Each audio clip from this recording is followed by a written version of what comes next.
ebimotoka ebiba biwetanga muweta amakoona ebimotoka ebinene n'ebyo ezo kibeera amabega oba kibadde tekiweta koona ditacha video tonagira anti ndaba video waliwo mulage video abadde aguwunzisa omutto. He just lost control. I don't know that was a mechanical condition of his truck. Okay, you know video. Nice speed jibadukirako jirabe motoka keko video even if you just crushed into the back of the cars karabe ketegedeze the friction yimirira He lost control, then rammed into barriers along the road. Then in the process of ramming, I think it fell. Abadde agezaako kutaasa meanwhile. I think the car just failed to brake or something. Because if he didn't do what he did, mind you, abadde agenda saawa zonna ate zibaddewo mu maaso. He just lost control. Probably abadde n'obuzibu bumwe. N'agezaako kutaasa ono amubadde mu maaso, then you see abasajja basinga ddala obungi tebakola defensive driving because it is easier for you to brake ng'emmotoka ziri mu line n'ozikuba emabega bwoti. It's easier for you to brake. No braking n'ate bw'ogenda eno ebbalo oyinza n'okusanga ate abagenda kukola ki abava mu opposite probably he failed to brake. He failed to brake. Could have been a mechanical condition. It's a very sad. It's a very sad. It's a very extremely sad video for anybody to see. I wonder who is inside that car, that Mitsubishi car. A lot of people are saying different people. I'm getting some a lot of messages. Some are saying 2 people. First they're saying 1 person. Others are saying a family. But we'll keep you posted. You beat you, Ditacha. Again, the positive bit where you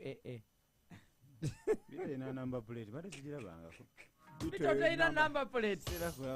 Anyhow, now give me your attention. If you're just joining us, if you're watching us on Galaxy TV, big up on yourself. If you're watching us on the YouTube or you are coming your Chari Wange, I have a story to share coming in from Augustine. Augustine, you know, feels like every woman he tries to date doesn't match his standards. 4 years ago, yatandikawo akantu ke. He has a travel agency. Bana basala ticket ne visa bichi ebintu ebityo ekantu kakwasaganya yakikuba mu bulungi nnyo.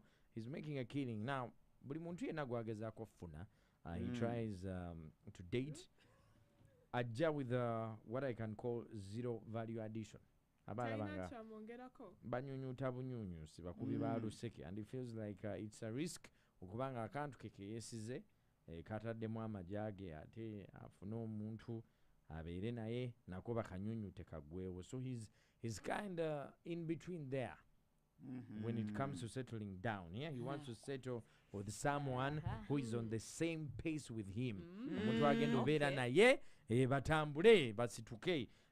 So there are 2 girls that he has been seeing. Omwala asooka bamuyita Eva. Eva amugamba tayagala muzaalira mwana. Eva yali serious ayagala settling, but there's no value addition for Eva. In terms of what? When you say value addition, Eva nyunyuta bunyunyusi. In terms of Eva gwe bateekamu Eva tateekamu yadde n'ekikumi. By the okuwa omwana can also be value addition. Let me first finish. Now Eva is there. Eva vibe weri bichi naye just taina kyalita ku mmeeza bambi. Go number 2. Josephine. Kati Josephine recently yakwata Augustine ono namutwala ka trip e Mombasa. Asajja mubataddemu sente. Ate nga talina na kyamusabye. No, you understand what I'm saying? Yeah, like it's vibrations. Talina kyamusabye. This happened in November last year. And it's Josephine who funded the trip and everything. Josephine has okuvanga Augustine atandika kugenda Josephine. Josephine tamusabanga yadde n'ekintu. Josephine is solid. So that's the value addition. What it is on the side. But ekisinga okutiisa Augustine ku Josephine nti Josephine asingako Augustine omwaka ogu gumu omukyala asinga omulenzi just 1 year. Only 1 year. Now there are 2 questions here. Augustine feels like it is his time. He has invested, he's done things, it is his time. Naye abeereko n'omuntu nga bali ku peesi yemu naye bamusuute bamuyuyuute. He's entitled now because he feels like he has earned it. So Mr. Henry, Josephine doesn't want to settle. She's not ready to settle. She's also ready to settle. But she's 1 year older than him. So And now, that's for Augustine, that is a problem. Yeah. But Eve on the other side, she's even ready to give birth. Yeah. But she's worryingly scaring. wandigitaddeyo ready sitting abasajja bokka abakyala omusajja yagenda olonda emaali okitegeera osegedde no but is it wrong first of all ndoza tandikire wano for Augustine as a man to feel entitled that he needs to be taken care of now, he needs to be pampered by a woman, number one. And secondly, what choice should Augustine make? Now what will is that way yungeko? Kunotu musambu emunoti biri basaze woda messages in ziraba naye tutambule. Let me start off with you, Pamela Isamana Chong. What do you think about this whole situation? For me, I think everybody's entitled to what they want. Yes. Everybody has priorities when it comes to choosing someone. I have priorities I look for. Yeah. And everybody is also allowed to weigh. Yes. You know? That means to have options that you can weigh as long as you're a single guy, you're not married, you're touched in any way. You can have Josephine and Anne's the other side, and you're like, let me weigh options between the two. What do you define as single? Single is if I'm not committed, if I'm not giving any girl a ring, I can have committed. You and have committed is the word. And have Cindy. Yes, if you don't, no, you can have as long as you're in a relationship that is unserious. Unserious as in a man can be committed to 5 girls. Oh, you don't know. When you say committed, you mean what? No. Because I sleep with you, am I committed to you? A commitment is fiancé level. This kind of level where you are kind of cohabiting, maybe together. Maybe you're making plans together. Yeah. Like I can cohabit with 5 girls. How do you cohabit with 5 girls? Cohabiting is an everyday thing in Uganda. What we call that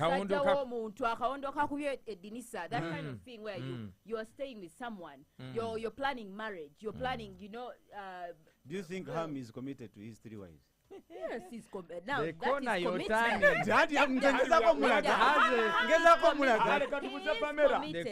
He's committed, but he's a Muslim, so by nature of his religion, it doesn't change the argument. By nature of his religion, Ham is allowed to have more than 1 wife. No, he's allowed. But he can have concubines that he's not committed to. Let's Pamela first finish. Ham is committed to 3 women, right? He gives them his resources. Yeah. They give him their love. Yeah. The children. What you say that children are you is some value, some form of value. For some people, some form of value. Yeah. So you accept that Ham is committed to 3 women. Yes.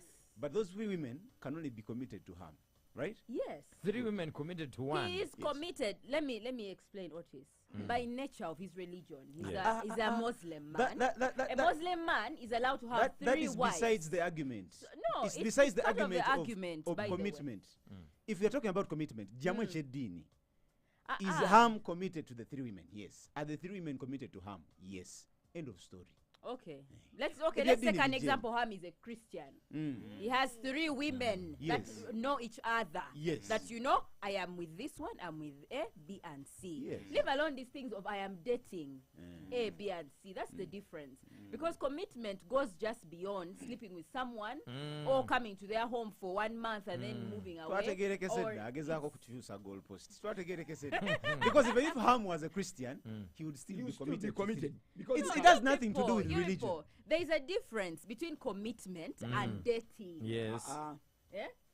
There's a difference between commitment and just dating someone. Dating leads to commitment. Yeah, it leads exactly. Dating leads to commitment. So I'm allowed to weigh my option while I am dating. I am allowed to weigh my options while I am dating. That's a correct point. That's what I was trying to explain. But if I am in a committed relationship, then there it's different. So that's why I'm saying that this guy is dating 2 chicks. So he's entitled to weigh his options between these 2 girls. Because he's dating them. He's not yet committed. He has not committed to any of them that, you'll be my wife. You know what, you have my kids. There's no sort of commitment. So it's okay, not that he's cheating or whatever. So he's a single guy.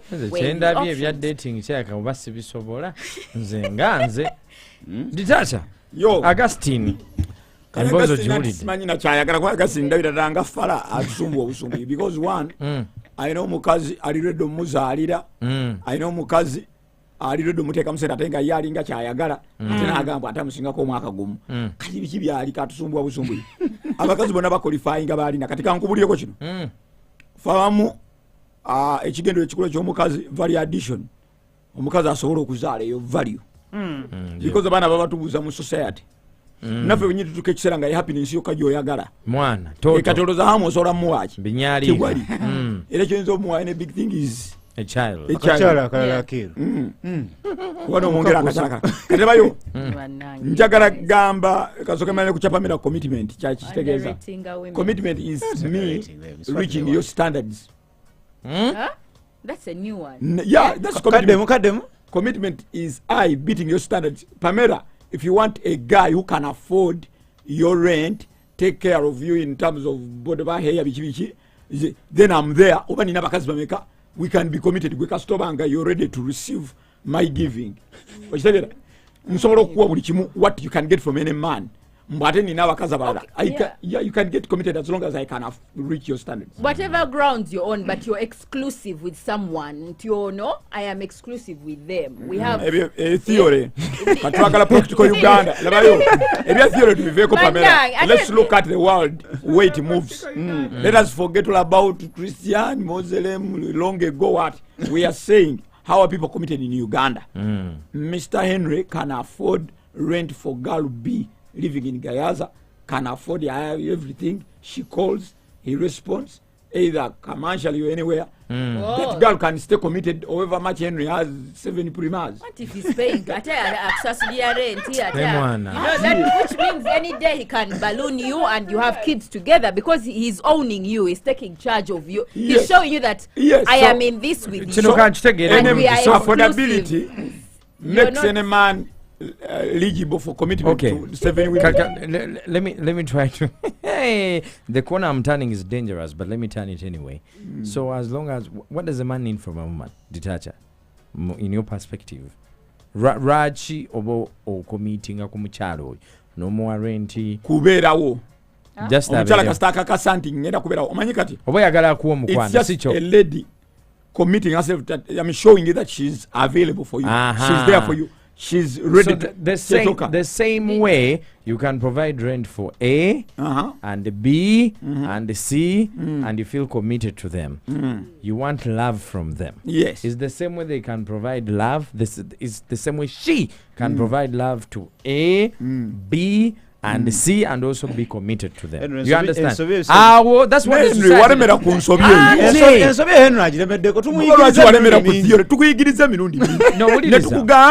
a provider and a providee go subira otya provide okubera ne same rights ngonuzalina apart from the human rights that we know. You people. Pamela, the human rights that we know, the human rights that we know does not mean that I am committed to you because we can have. By the way, you can pay for me rent as a guy who's just taking care of me. You can buy me a car. It doesn't mean I'm committed to you. So wake up and go where you're committed. With your car. Okay, wake up and go with your rent, with your car to where you're committed. I can have another guy. I can have 3 other guys, by the way. That means you are paying rent, another other guy is paying rent, so we are not committed. You're playing on tip of a sunken hippo.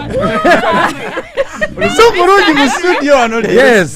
Pamela, Ditacha, and Roger Otis. Honestly speaking, if I'm Augustine, I'll go with Josephine. Owokubidi. Sina kumaja. At the end of the day, ogenda bera wewe na respect ke ya love bichi. Na at the end of the day omuntu yena etago omuntu amudiza munsawo. Vakubine bemogera simayanga hamu bichi. Let's leave alone this ham perspective. Kati nga bogambe Augustine aina business ye jatani se sala ticket bichi. Aja kwetago omuntu amuyamba kola chi. Ojizamu. Ne kati wafuna kati nganze kasindi bebe. Nganjagala gulet kablet sinjagala kuchakala kusanyuka.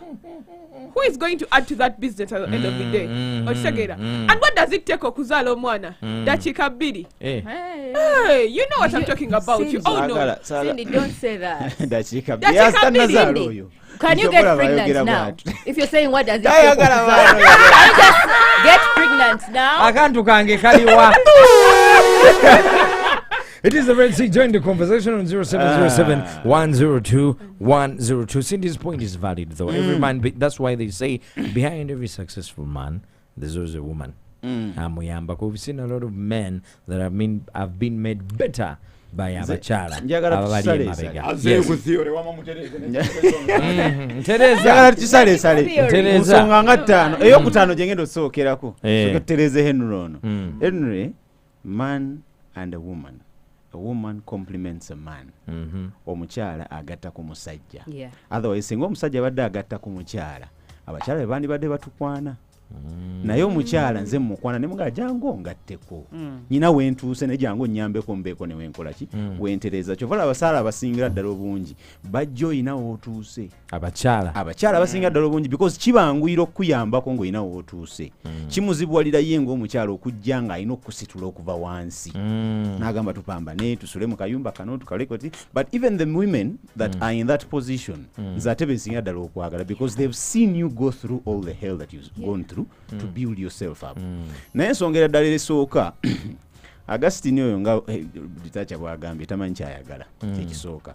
Abakyala bali babiri bonna bamwagala. Teri mukyala mukyamu ekyo njagala kimanyi. Teri mukyala mukyamu. Oyo mukyala golabanga omukulu asobola okwagala n'asinga buno obuwala obutono butalina magezi. Oh hallelujah. N'omuwala omuto n'omuwala oyo omuto naye ate kyenyendo osingira ddala okwagala okugamba Augustine nano wemuyita Justine anti tasalawo newemuyita Justine kyenyendo osingira ddala okwagala okugamba Augustine oyo is as a man akoze ebintu ebyo byonna byonna ka business ako n'okakola buli kimu n'okizimba mu ngeri gy'oyagala okizimbamu. Most of the time you need a manager as a woman. Weetaagayo omukyala agenda okumanaginga business yo, obulamu bwo, your mental state. Yes. You need your engine to work. I know kujanga kitegeera. Kitegeeza nti mulina okwanaganya ebintu. Omuwala ow'okubiri oyo ayinza okuba alina business ye nga ye. Nga bw'olaba nti kati Prima alina ebizigo byo, alina olusaniya lwe, tonyiigira, alina olusaniya lwe, alina travels ze.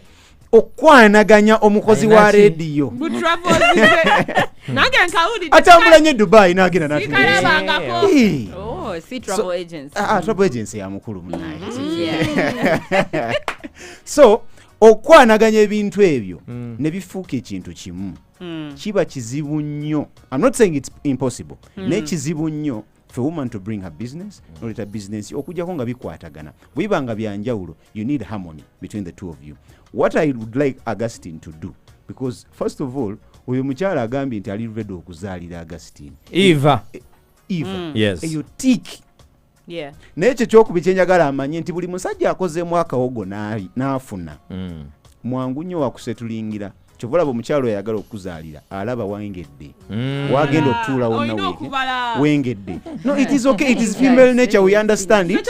Ngamba nalonge Jose sigenda kuzimba musajja mwakola ebibye nalongo wange eyo mukwano gwange kyali wange baba wange nzembere n'abakyala bangi ate mukulu kunze kati angamba ne namugambye nalongo sizimba musajja.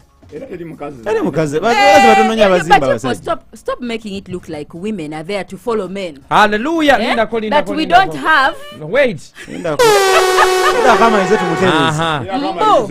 What you're saying, as a man, you are accomplished. You finished your dreams, ambitions, whatever. You're looking for a woman now to compliment you. Yes. Like women are there to follow men. Women don't have ambitions of their own. Women don't have dreams. Women don't have visions. Women don't have a kind of man that they also want in their life. That Augustine wants me, I also want it. And again, like you have no say as a woman. You have no say, or you don't have any your only value addition would be a child. It is because of a child. Look on your left, there's a tiger ready to attack you.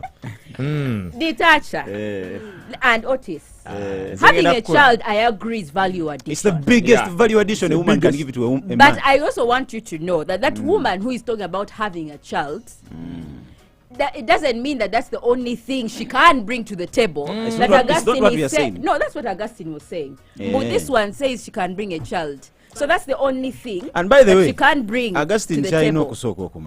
Me as Otis, me personally. Yeah. I would choose a woman like Eva, the first one. You as Because, you. yes. Yeah. I'm not saying Oli omukyala mukyamu oba mubi, but the easiest choice for me personally. I'm going to tell you why. I agree. You want Why a woman both- you I can be agree able why to both control. say choose. I Not also- control. A woman that amanyabuziwe ekigambo ekyo A woman, what is You what want Otis someone who's wants going to to say? submit to you, wash your clothes, wash your A woman your who underpants, knows her wash your place. shoes, wash your socks, organize your bed, do everything for you, clean your nails, cut your hair. Kambuze. But it doesn't kuliko mean ekiruma that. ku byoyogedde. Cindy. Yeah, Lidako, no, lidako, you want a lidako, woman who knows lidako. her place. Watu Lidako. Oh, I have to be a Cindy wife. hiyo. That is the woman Otis wants. Detacha. Me, I'm a traditional man, by Yeah. the way. Me, There's I'm telling something you were saying, I'm a what very about traditional Dogam? man, and I want a traditional woman. Which is Very bad. okay, by the way. Pamela kyemade kugamba kikino. Inside the dreams of 99% of men, they want a woman that will come when I'm ready, when I've started movement. Yeah, Second. yeah. 99 of women want a man who has started, Who is accomplished. who is ready to go. Yeah. So that means you want to accompany that man. And- There's no woman who wants a man who is on zero. Let me get No, my they are man. there. But Otis. Auntie, there are few. We are saying, You Great. people. okay, let's Pamela. interview them. Okay, get a microphone. You're a journalist. Let's go to town, Kampala. Ask ready girls, 25, and ask them to tell for money. If you find one who will say, I want a man who is on zero to build him, but men. Tewali amwagala. You're Men- speaking. It's not building a Tewali man. amwagala. Otis, You're just you saying. guys, What do you you think? guys. You're just saying It this is is not. good. It The is foundation kyova abagambo musingi munafugwagwa. You It is people. building a man. It's not building Cindy, a which man. side are It's you on? building with I'm a on man. the side. There Who are was? women, there are girls who have met this guy in Gatarina or the Chimu. Like they are staying in one room house. Yes. 5 years down the road, They're fast still forward. together. They are wealthy. Where are they? They Where are are they? there. Together, yeah. People who are hustled They are together. very Let me tell many. you. It is a man. There's a difference. Every woman wants a man who is accomplished. Every woman, it's true. But then there is a man who has the Okay, you see, potential this is what to we- be that person, this and that is woman is going to still- join that man in still that that one is struggle. moving. Lekansoke We've nkibatereereze, seen. yeah, To get- lekansoke we can look at nkibatereereze. couples like Lekansoke I nki- shouldn't say No, you can say if it's a public Like Bobby figure Wine. couple. Bobby Wine Yes. and Bobby. Yes. You get it? Oh, This is oyagala a woman kuwakana who mu- has nurtured this guy into a bigger person that he is. She met him not Saagala that he yingira was abantu abo on because zero. baliko omuliro She mungi didn't meet bayinza him on okuvuma. zero, Tugende. but This is she it. helped him. Nze kansoke nkibamenyere bwenti, yeah. You see, let me give Baliko Chacha an omuliro. example. Mama Binyalika wali oba Where Ku are you? airport. okitegeera Wali, ng'okyatunda simpaks biki yazaala akyaliwo. You see, a man's financial clock, you never know when it's going to clock. Bituuka ne bikyuka. But Yeah. then, at what age do you start relating gwe ng'omusajja? Let us be honest with this. By 18, watandise dde obaako bw'ogamba okitegeera. 18 you have a couple of wrong relationships, but at least by 25 abasinga mu setting yaffe ya society Yeah. aba alina omuntu gwagamba nti ono girlfriend wange. And maybe probably Henry. babadde bonna. Let me land, yeah? Then abamu basigadde bonna. Even after omwana najja in the picture ne babeerawo nga maybe embaga tebanagikola oba ki naye nga they are together, they have like 3 children down the road. Yeah. They've done their mistakes, they've learned, but they've stuck together. Abalala baawukanye. You see, we cannot only look at one side of the coin. There are people that have stuck together. Yeah. There are relationships that have... Otis, you're not 30, are you? This month. You're turning 30 this month. You might find like your proper financial clock might click when you're 35, okitegeera, but it doesn't mean that you're alone right now. Oyinza ofunayo omuntu akwagala mullo Yeah. okitegeera, ne bw'otuuka n'ogenda n'ozaala mu sindi n'akwaga nti ngenda sigalawo, ne bw'otuuka n'ofuna ssente ezaddala kati, because right now kati tukyali mu z'abavubuka, you understand, n'ozimba za arcade n'okikubira ddala nga naawe olina media house yo n'akulaga nti still I'm gonna stay with Yeah. you. Aba abakyala nabo gye bali. Kakati ebintu byetwagala byetwogera byonna biri mu kye twandiise biwishwasha. No. Wishwasha mungi. Lindako nga kuwe. These guys. Mulimu wishwasha mungi. Kati Yes. kankunnyonnyole. Waliwo Josephine, waliwo Eva. Yes. These two girls are of two different classes. Omuntu alinamu kasente oba gye tulandiise financial value ye ntono, Yeah. omulala alina financial value ye. These two women are all attracted to Augustine. Yeah.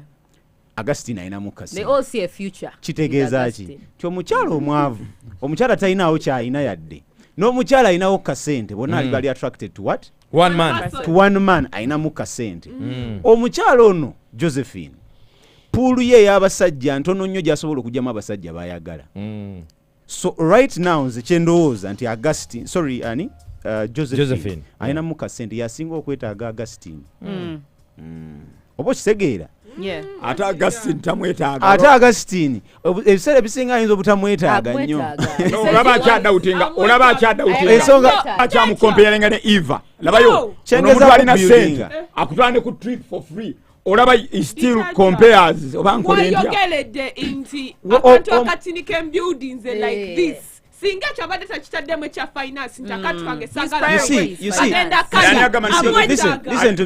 yagenda okukasuula obadde okimanyi listen to me abasajja bonna ojja bayitako wano bajja kugamba nti mwana nze njagala akaddemu akayinamukko ngakaddemu akeesobolamuko nga tekagenda kunzitoowereramukko ebintu byenkoze bireme kukola ki kugootaana Augustine singa abadde n'endowooza y'abasajja abangi bwetyo yandibadde yasazeewo dda nga yagenze ne Josephine naye alina obuzibu bwa age alina obuzibu bw'alaba bw'atannalaba oba bw'atanneetegereza naye nga weebuli nti this woman is going to be very hard to compliment me not to control compliment me because she has her own journey omukyala kasita omuteeka mu relationship obufumbo omujje ku journey ye tugende tugendere wamu it is very hard for that woman to come and compliment you. We're going to go for a break. It's 22 minutes into the top of the hour, but before I'm going to ask something straightforward. Otis, you go to school, let's say olimu senior 6 waliwo kasindi kali mu senior 2 okay senior 4 senior 2 nyinzo bankatadde wala ya senior 4 senior 4 yeah nokalaba nokagala ne mukula nogenda ku campus nomaliriza nga kakyali ku campus nojja wano notandika hasozo ng'omusajja ekasindi anti ebyako byo biyitawo mangu because there's woman emancipation ya ne kayingira ki ministry okitegeera gwe okyali mu tech buluchubu ni makanika okitegeera ofunafuuka star ofunanga salary basic salary of a Ugandan employee atandika ekifaananyi kikuba 400,000 sindi ayingidde ministry ebibe bya mangu because muwala okitegeera ministry omusasulidde ne kachi ka masters degree. This is typically what happens because yayita bulungi bamufavoringa ku university babongerako point maker is it one babongerako mu kitundu so agenze ka masters ali mu ministry bamuwadde ekirimu ekisava because alabika bulungi akuze jukira yakuze kati avuddeyo ye PR wa ministry ali mwabu sinafuuka star mu butaano bw'okyali mu makanika naye jukira omusingako obukulu naye mwali mwategeeragana nga kalaavu weekali okitegeera nga ka relationship mukyayogeraganya naawe sindi gyali afunyeyo badditaacha baba tambuza simpacks bakoye bamulimbalimba bambi okitegeera bazaddeko ku baana ne bayita mu musululu moja nateekayo omutima ne bagumenya n'afunayo baddadi nawulira nga tali comfortable n'afunayo n'akavubuka akalala akatunga alaba kamumenya bumenya n'akufuna ebizibu byabimanyi yasoma naawe ne ssente zazimanyi tebwetaaga zimugamba okitegeera akimanyi nti ofuna kyana yaali mu bukadde butaano n'akulaga nti agenda beerawo as Otis. Do you get in a relationship with that Cindy or batojiyingira? There's no straight answer. Nzikiriza nkuddemu nga tuvuddemu. Ali mu wishiwasha. This is the mid-morning to Kone 100.2 Galaxy FM. Do not get stuck in your business. Get a loan up to 20 million Uganda shillings. All you need